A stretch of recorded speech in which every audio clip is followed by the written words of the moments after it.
All right, let's jump into this 9 News Australia segment from YouTube you sent my way. It's a fascinating blend of news, kind of going from like the passing of a Hollywood legend to breaking news across the globe. Yeah, I was thinking the same thing, like how we see this contrast, right, between a Hollywood icon's passing and then these immediate events unfolding in Australia and other places. It's like a snapshot of the world, where these huge things and these, well, everyday things happen all at the same time. It really is. And it all kicks off with Gene Hackman passing away. Oh, yeah, Hackman. Hackman, this brilliant actor from Bonnie and Clyde, Yeah. The French Connection, even Superman, he's gone. At 95, him and his wife, Betsy. It's interesting to think about, right? His whole legacy. I mean, here was a real Hollywood giant, but he walked away from acting back in 2004 to write novels. Leaving the spotlight like that at the peak of his career, it's a different path for sure. Yeah, no, it definitely makes you think about what a fulfilled life really means, personally, professionally. Mm-hmm. But then there's this other layer to it, to the story, I mean. The whole, how they died. Yeah, it is a bit of a mystery. Maintenance workers found them in their New Mexico home, and their pet dog was dead too, and they were found in separate rooms, which is odd. And it seems like they might have been there for weeks. Wow. It gets even weirder when you think about the dogs, right? Because 2 of their other dogs on the property were alive.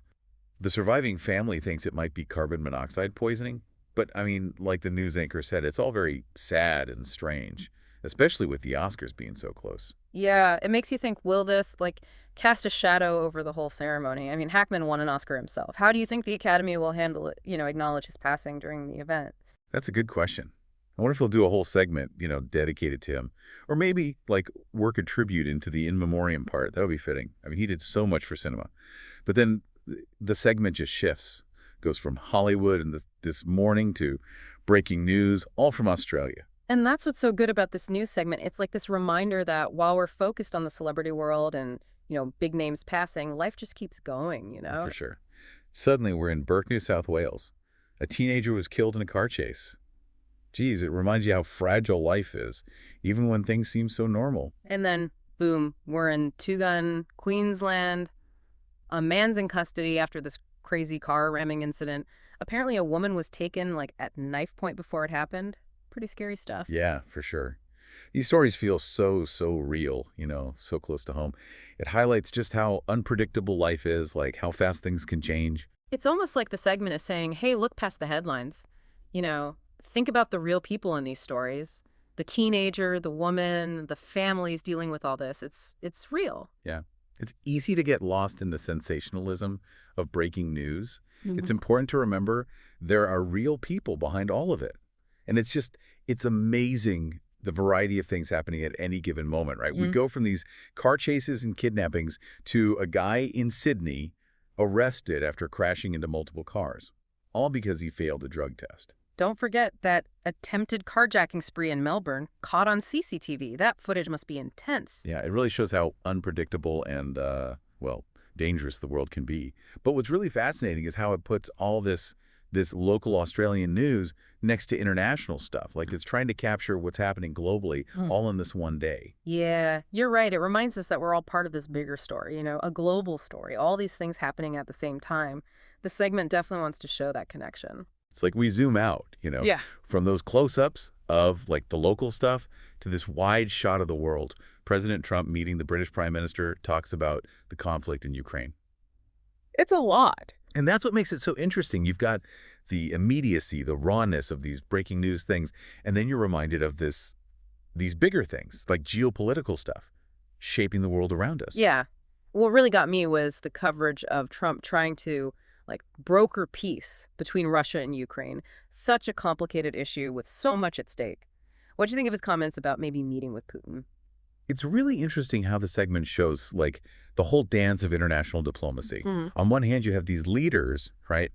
Powerful people talking, but underneath it's all politics and strategy and all these competing things. So delicate. And then he calls the Ukrainian leader a dictator. Even if it was a joke, it kind of makes you wonder about how these high-level meetings really go. Do you think those offhand comments, can they actually affect things? Totally. Words matter, especially when they come from someone with that much power. People can interpret things in different ways. It could mess up diplomacy or even make tensions worse. Shows you how careful you got to be with communication, especially on the world stage. The segment then kind of jumps to something completely different, like the Tate brothers landing in Florida after that whole legal mess in Romania. That's a story that's blown up everywhere. Why do you think it's resonated with so many people?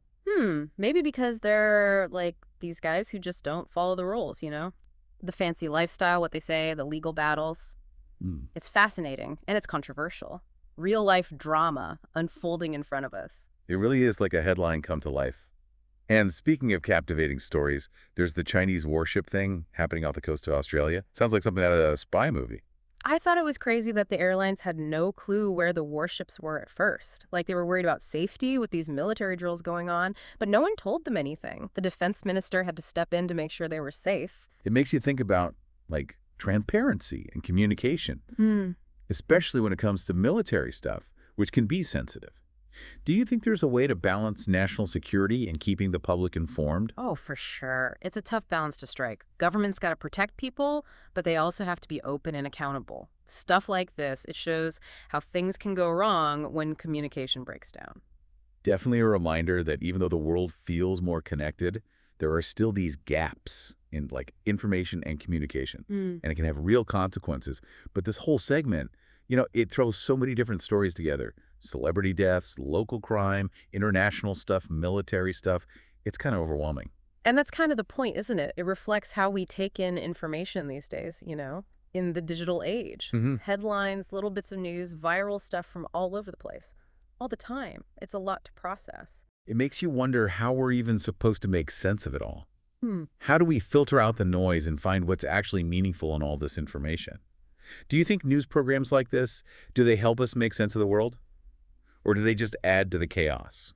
That's a great question. I think they have a responsibility, to present information in a way that's both informative and interesting. They can connect the dots, show what's important, give you the background to understand complicated things. Yeah, I agree. It's not just about saying what happened. It's about helping people understand, what it all means. And that's where we have to be critical thinkers, right? When we watch the news, we got to question what we see and hear. Look for different viewpoints. We can't just sit there and take it all in. That's so true. It's easy to get sucked into the headlines and the 24/7 news, but we got to step back, think about what we're taking in and form our own opinions. This whole deep dive has been like, wow, a whirlwind, from Hackman's passing to crime in Australia to, like, global politics. It's a lot to absorb. Yeah, no kidding. And I think that's the big thing here, this news segment, the way it mashes up all these different stories. It shows us how complicated the world really is. Everything's kind of blending together now, the personal and the political, local and global. Right. And it's like highlighting that interconnectedness, even in these subtle ways.